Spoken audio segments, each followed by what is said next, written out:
Sri Bandaru Dattatreya, the First Minister for Labour and Employment in the first term of BJP, wanted to increase the minimum pension to 3,000 rupees. He was dropped from the ministry. Now he is the governor of Haryana state, where BJP is heading the government.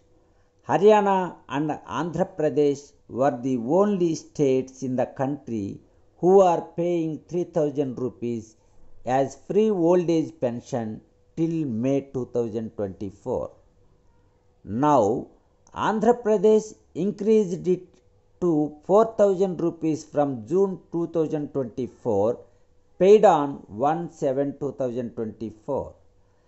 Assembly elections are due in Haryana in the month of October 2024, and the free old age pension may go up to 4,000 rupees, whichever party comes to power, on par with Andhra Pradesh.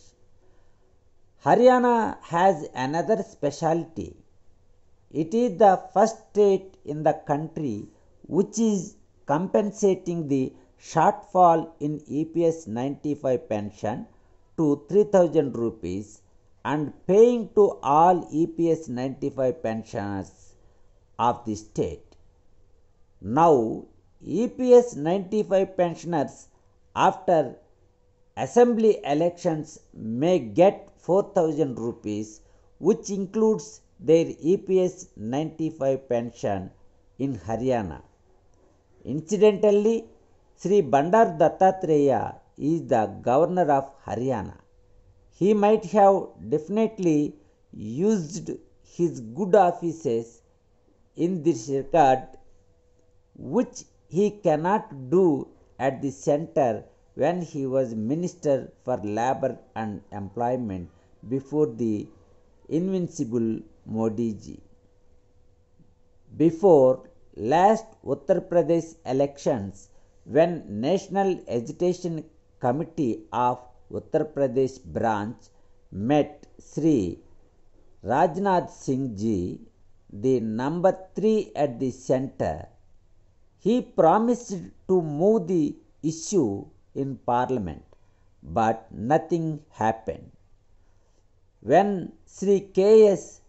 Premchandran, MP from Kollam and of the Revolutionary Socialist Party, moved a private member's bill in Parliament for enhancement of minimum pension to 3,000 rupees during 2017, he was persuaded by the then Minister of Labour and Employment to drop the move and agreed to constitute a high-empowered monitoring committee to look into the issue he wants to present, that is, minimum pension of 3,000 rupees.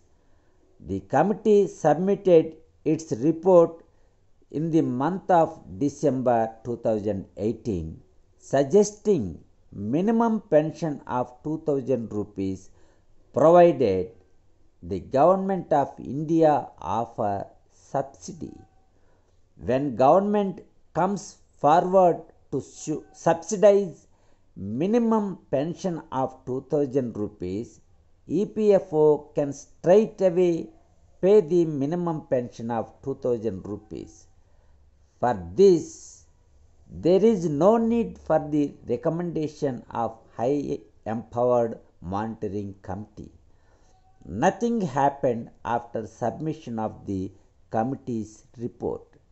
Next, Sri Bhupendra Yadav, the then Minister for Labour and Employment, was felicitated by NAC at Aurangabad when he told that he is yet to receive reports from actuary. Unless he goes through the reports, he cannot promise anything. Now Sri Bhupendra ji gone and nothing changed. Sri Kapilavaai Dilip Kumar, former MLC from Telangana, who also worked as PA to KCR when he was Minister for Labor and Employment, once told in an interview that Minister of State working under the Cabinet Minister has no independent powers.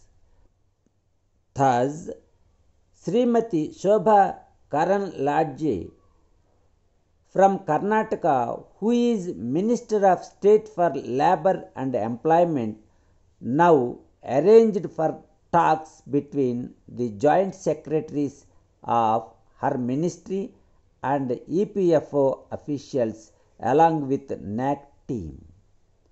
There are 56 additional Central Provident Fund commissioners throughout the country under EPFO who are of similar rank of joint secretary.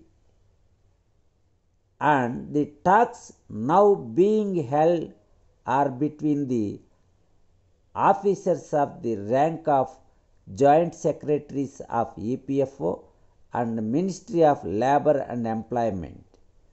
Will something fruitful comes out? One has to wait with bated breath.